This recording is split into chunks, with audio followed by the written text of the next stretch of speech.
ski, on a tout le temps eu comme expression qu'on ne voulait pas se casser le bicycle. Hein? Pour que ça soit agréable d'aller en ski, on a décidé de montrer aux gens des choses très, très simples, les sacs pour pouvoir transporter toutes ces affaires jusqu'à la station de ski. Exactement, surtout un sac, on n'est pas obligé de se promener avec une grosse valise, un gros sac à patates. Un sac à patates. C'est super facile pour les enfants. On va être capable de mettre les 2 bottes, le casque, les mitaines.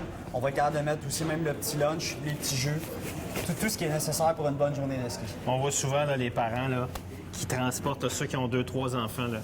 Ils se transportent entre l'auto puis la station, la montagne, le chalet. Il faut être quasiment un athlète olympique pour tout amener d'un coup. Avec toutes les paires de ski, toutes les bottes, tous les casques. Puis même après ça, on pourrait leur montrer comment transporter leur ski, mais ça, c'est une autre histoire. Donc, vous avez un enfant, là, il n'y a pas besoin de se faire aider pour transporter ses affaires. Il met ça sur son dos. Puis après ça, il a ses mains libres pour transporter peut-être ses 2 pôles. Exactement. Ou ses skis. Puis, par contre, ça, c'est la formule qui est quand même assez ouverte. Il y en a, évidemment, pour adultes. Souvent, moi, ce que je vais faire, c'est que même, je vais mettre mes bottes de ski en haut de la montagne. Si je vais à Tremblant, par exemple, je vais monter ce sac-là jusqu'au sommet. Puis je suis en souliers de course jusqu'en haut. Puis je vais repartir en souliers de course pour redescendre la gondole. Les journées, par exemple, au début de saison, quand on ne peut pas skier jusqu'en bas, bien, j'embarque pas sur le parking avec mes bottes, abîmer mes bottes dans la boîte puis tout ça.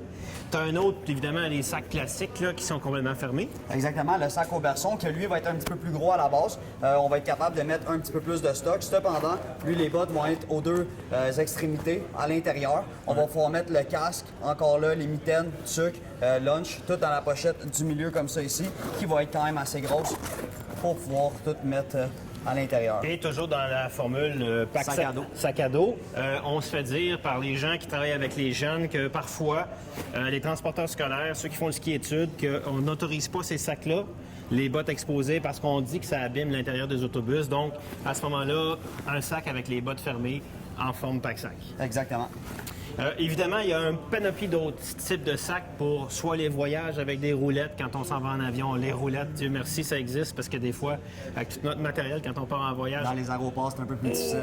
Puis des fois, le train est à peu près à 1,5 km de l'aéroport. Fait que les sacs à roulettes, les sacs à ski, puis bien sûr, les sacs, les gros sacs de transport, toujours à roulettes, quand c'est possible, là, aller chercher ça.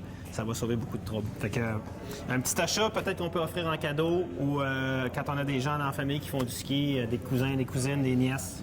Très pratique pour n'importe quelle personne qui fait du ski, que ce soit 1 à 5 fois ou 50 fois par année. Ouais. C'est un article à conseiller. Puis après, ben, pendant l'été, ça peut devenir le sac de vélo, on met les skis de vélo, ou le sac des rollerblades, on met les vêtements puis les rollerblades sur les côtés. Exactement. Merci, Julien. C'est un plaisir.